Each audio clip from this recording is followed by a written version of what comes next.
जरूरत नहीं है। 5 तारीख के दिन जाना, 11 नंबर की निशानी रहेगी, पतंग दिखेगी, धपाधप धपाधप धपाधप धपाधप, और 8 तारीख के दिन जश्न की तैयारी करना। यकीन मानिएगा, सिर्फ ओखला जश्न नहीं मनाएगा, पूरा हिंदुस्तान इंशाअल्लाह इस चीज का जश्न मनाएगा। मुझे मालूम है कि किस तरीके से हर रोज यहाँ पर कोई ना कोई आ रहा है, बस निशाने के ऊपर ऐसा लग रहा है कि और कोई लड़ ही नहीं रहा है। कांग्रेस का स्टेज सजा है, चर्चा हमारी हो रही है। आम आदमी पार्टी का स्टेज लगा है, चर्चा हमारी हो रही है। भाजपा का लगा है, अरे तुम्हारी महफिल सजी है, चर्चा हमारा हो रहा है, इससे बढ़कर और क्या चाहिए। कहीं ना कहीं तो खौफ सता रहा है, ये अपन घर जाने वाले हैं, शिफा इंशाअल्लाह आने वाला है। इलाका बीमार हो चुका है, उसे शिफा की जरूरत है। और आप लोग इंशाअल्लाह जिस मकसद से मजलिस इत्तेहाद उल मुस्लिमीन ने यह फैसला लिया है कि मां दिल्ली के अंदर हम सिर्फ 2 ही सीटें लगाएंगे, आधी जीत तो अल्हम्दुलिल्लाह आज हमने हासिल कर लिए कि 2 मासूम बच्चे अपने बाप को आज गले लगा सके हैं। जो बीवी अपने शोहर को 5 साल से देखने के लिए तरस रही थी, वो बीवी आज अपने शोहर को देख पाई है। उसके घर वाले जो इंतजार कर रहे थे 5 साल से शिफा कब बाहर आएगा, आज अल्हम्दुलिल्लाह मजलिस की वजह से शिफा को हमने इन सड़कों के ऊपर चलते हुए देखा है, आजाद होकर। और यकीन मानिए, दिल्ली पुलिस को मैं एक बात कहना चाहता हूं, जिस शिफा के अतराफ में तुम घूम रहे थे इस इरादे से कि कहीं शिफा जेल से बाहर आ गया है, कि भाग ना जाए, कुछ कर ना ले, दिल्ली पुलिस एक बात अच्छी तरह से समझ ले, यही शिफा को 8 तारीख के दिन सैल्यूट मारने के लिए खड़े रहेंगे। जिस जेल से शिफा बाहर निकला है, वही जेल से इंशाअल्लाह 8 तारीख के दिन शिफा एक एमएलए बनकर बाहर निकलने वाला है। पूरे हिंदुस्तान के अंदर मेरे नौजवानों, तुम्हें ये पैगाम देना है, बहुत हो चुका है। 76 सालों तक ऐरे गैरों के पीछे दौड़ते रहे। तुम्हारा नेता कभी राहुल गांधी को बनाए, कभी अरविंद केजरीवाल को बनाए, कभी लालू को बनाए, कभी मुलायम को बनाए। अब मौका आया है, तुम्हारा अपना भाई इंशाअल्लाह तुम्हारा नेता बनकर बाहर निकलेगा। मैं असद साहब को कल एक बात कह रहा था कि असद भाई, इतने शहरों में हम घूमते हैं, लेकिन दिल्ली की ओखला के अंदर जाने के बाद वो बात सही साबित होती है कि एक शहर के अंदर 2 शहर कैसे बसते हैं।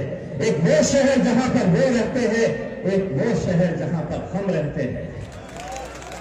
क्या वजह है कि 76 सालों के अंदर हम आज भी अगर इलेक्शन लड़ रहे हैं तो किन मुद्दों के ऊपर? तो हमें पानी चाहिए, वाह, किन मुद्दों के लिए कि हमारी गलियां साफ होनी चाहिए, कचरा नहीं दिखना चाहिए, छोटी छोटी गलियां हैं उसमें अच्छा सड़क चाहिए।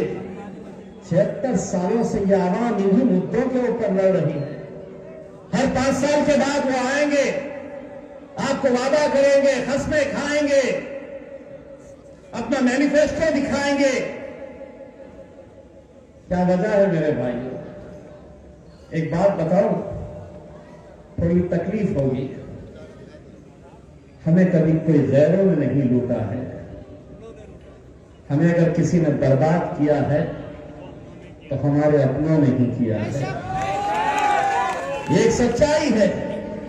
मैं उन तमाम मुसलमान लीडर जो आप आज आम आदमी पार्टी के स्टेज के ऊपर नजर आ रहे हैं, जो कांग्रेस के स्टेज के ऊपर नजर आ रहे हैं, 2 सीटें, महज 2 सीटों के लिए इतना बड़ा बवाल। अरे 68 सीटें हमने छोड़ी है, जिसको हुकूमत बनाना है बना ले, लेकिन 2 सीटें हक की है, ईमानदारी की है, इंसाफ की है, सच्चाई की है। हम कोई हुकूमत नहीं बना सकेंगे 2 सीटों के ऊपर, लेकिन आज हिंदुस्तान का पूरा मुसलमान ये देख रहा है और तुमसे ये उम्मीद लगाए बैठा है, कल ऐसा न हो कभी कोई बुरा वक्त आए और कोई शिफा हमें रास्ते के ऊपर तुम्हारी आवाज बनकर लड़ने के लिए तैयार ना हो। ये एक इम्तिहान है और इस इम्तिहान के अंदर तुम्हें सिर्फ अपने आप को कामयाब नहीं करना है बल्कि हिंदुस्तान के मुसलमानों को कामयाब करना है। कैसे दौर से हम गुजर रहे हैं, भाजपा का डर बार बार दिखाया जाता है। अरे एक बार अच्छी तरह से मैं कांग्रेस के, आम आदमी पार्टी के तमाम वो लीडर जो हमें बार बार डराते हैं उनको कहना चाहता हूं कि हां, मुसलमान डरता है, मुसलमान डरेगा, लेकिन डरेगा तो सिर्फ अपने रब से डरेगा। कोई नरेंद्र मोदी, कोई अमित शाह, कोई अरविंद केजरीवाल, किसी के बाप से हम डरने वाली जमात नहीं है। ये गए जमाने जब तुम डराया करते थे, मुझसे कहते हो कि आपने दिल्ली के अंदर दंगाइयों को टिकट दिया है, धमकी भरे फोन आते हैं। उनको आज होटला की आराम की तरफ से सुन ले। वो दौड़ गए गांधी जी के, जब तुम एक थप्पड़ मारते थे तो दूसरा गाल देते थे। अब तुम हाथ उठाने की भी कोशिश करेंगे तो दूसरा हाथ तुम्हारे दूसरे हाथ में थमा देंगे। जो भाषा तुमको समझ में आती है उसी भाषा के अंदर जवाब देंगे। हम कोई खामोशी से सुनने वाले नहीं है। कभी कोई उठ रहा है, ए मुसलमानों कटोरा उठाओ और पाकिस्तान चले जाओ, तो मैंने जवाब दिया, ए टखले सुन, ये मुल्क तेरे बाप की जागीर नहीं है। और अगर दिल्ली की सड़क पे बोल सकता हूं तो आज जब उत्तर प्रदेश में आ रहा हूं, बोल कहां पे बोलना है? जो आ रहा डरा रहा खिलौने हैं, क्या समझे? क्या ये मौन के बने हुए हैं? ये मुल्क के ऊपर जितना तुम्हारा इख्तियार है उतना हमारा भी इख्तियार है। सभी का खून शामिल है यहाँ की मिट्टी में, ये मुल्क तुम्हारे।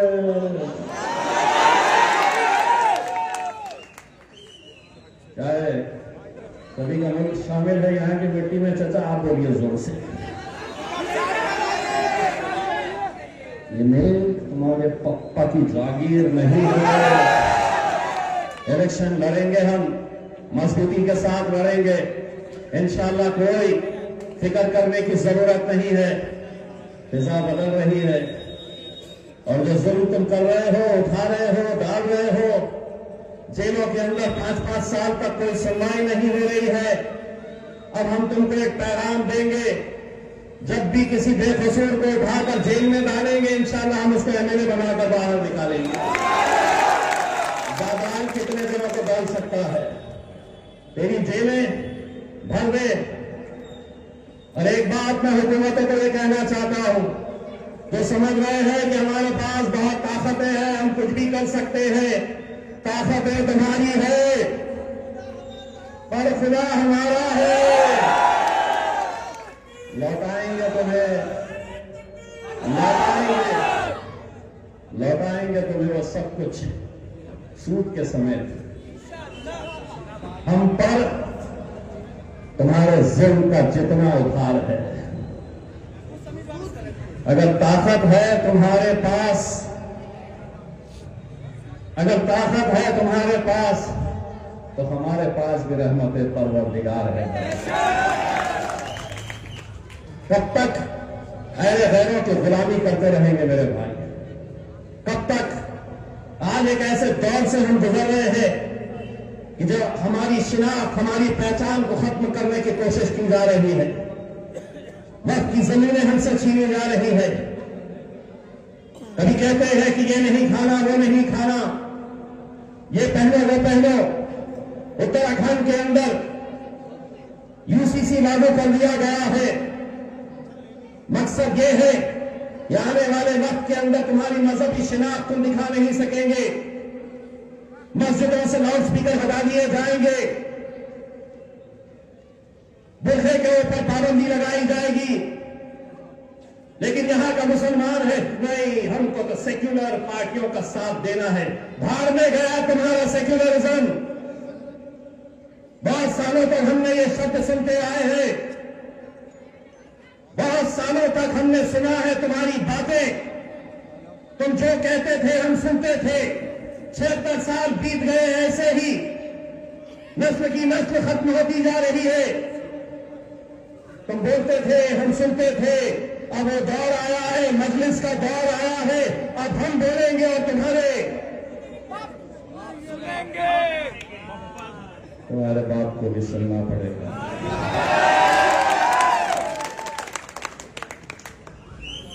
ये मीडिया वाले इंतजार करते रहते हैं, क्या बोला, केस बनता क्या।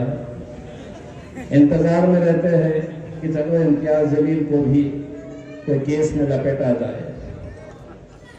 तो सुनो, करो रिकॉर्ड।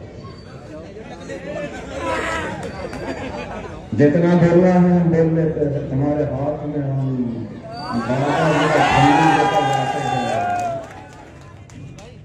ये जमात, ये नौजवान लड़के, ये मजलिस की ताकत है मेरे भाई। वरना आज भी एक ऐसी नस्ल है जो हमको वही सेक्युलरिज्म का पाठ पढ़ाते जाती है, जो समझती है कि हमारा नेता सिर्फ असदुद्दीन ओवैसी हो सकता है, हमारा नेता कभी राहुल गांधी हो सकता है, कभी ये हो सकता है, कभी वो हो सकता है। ये मौका है मेरे भाई, शिफा के उन बच्चों के लिए आपको सोचना है। 5 तारीख के दिन जब वोट डालने के लिए जाएंगे, आपको 11 नंबर की निशानी याद रखनी है, बटन के ऊपर देखना है।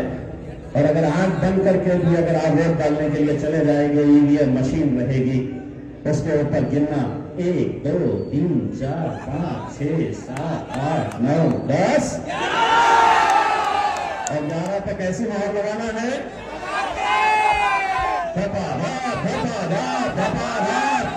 बस मोहर लगाइए।